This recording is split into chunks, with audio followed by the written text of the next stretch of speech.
জামুগুৰিহাটত অমৃত বৃক্ষ আন্দোলনৰ লগত সংগতি ৰাখি অনুষ্ঠিত হয় বৃক্ষৰোপণ কাৰ্যসূচী।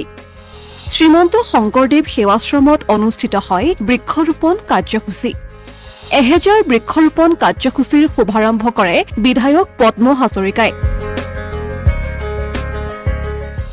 মুঠ 14 বিঘা মাটিত শুভাৰম্ভ কৰে বৃক্ষৰোপণ কাৰ্যসূচী।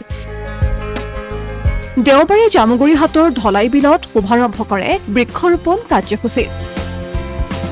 1955 চনতেই স্থাপন কৰা শ্ৰীমন্ত শংকৰদেৱ সেৱাশ্ৰমৰ মুঠ 14 বিঘা মাটিত শুভাৰম্ভ কৰা হয় এই বৃক্ষৰোপণ কাৰ্যসূচীৰ।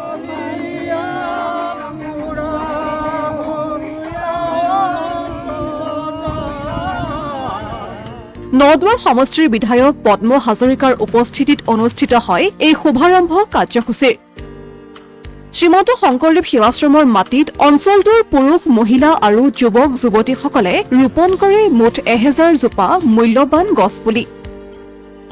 বিধায়কগৰাকীয়ে মন্তব্য কৰে যে চৰকাৰৰ অমৃত বৃক্ষ আন্দোলনৰ লগত সংগতি ৰাখি ৰাইজে ৰোপণ কৰা বৃক্ষসমূহৰ জৰিয়তে অঞ্চলটোৰ পৰিৱেশ সুৰক্ষিত কৰিব। ইয়াৰ উপৰি আশ্ৰমখন সুন্দৰকৈ সজাই পৰাই তোলাৰ ক্ষেত্ৰত চৰকাৰৰ তৰফৰ পৰা সকলো ধৰণৰ সহায় সহযোগিতা আগবঢ়োৱাৰ প্ৰতিশ্ৰুতি প্ৰদান কৰে বিধায়কগৰাকীয়ে।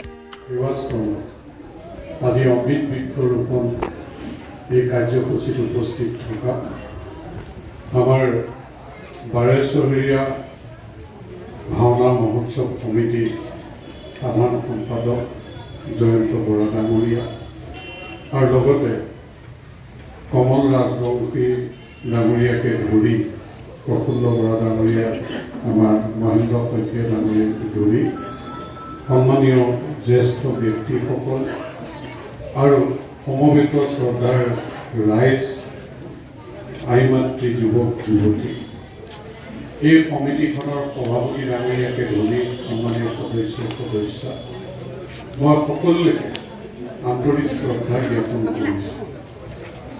এই শ্ৰীমন্ত শংকৰদেৱ সেৱাশ্ৰমখন 1955 চনতে যিসকল ব্যক্তিৰ মহান চিন্তা, এখন 1955 চনতে শ্ৰীমন্ত শংকৰদেৱ সেৱাশ্ৰম নামে ইয়াৰ ৰাইজখিনি সংগঠিত হৈ 14 বিঘা মাটিৰে এই সেৱাশ্ৰমখন গঠন কৰিছে আৰু এই সেৱাশ্ৰমখন সুন্দৰকৈ সজাই পৰাই তুলিবৰ কাৰণে বৰ্তমান যিখন সমিতি আছে তেওঁলোকে সকলোকে লৈ আগবঢ়াৰ এটা সুন্দৰ পৰিৱেশ কৰিছে। আজি আপোনালোকে দেখিছে অমৃত বৃক্ষৰোপণ সেই কাৰ্যসূচীৰ আহ্বানৰ প্ৰতিও সঁহাৰি জনাই ইয়াত কেনেকৈ আমাৰ বৃক্ষৰোপণ সকলো ৰাইজ একেলগে ইমানখিনি পুলি 10 মিনিটৰ ভিতৰতে লগাই দিলে। গতিকে এই আশ্ৰমখন জিলিকি উঠিব, সুন্দৰকৈ গঢ় হ'ব আৰু এই আশ্ৰমখনৰ কাৰণে চৰকাৰৰ ফালৰ পৰা আমি বিশেষ ব্যৱস্থা গ্ৰহণ কৰিম আশ্ৰমখন সজাই পৰাই তুলিবৰ কাৰণে।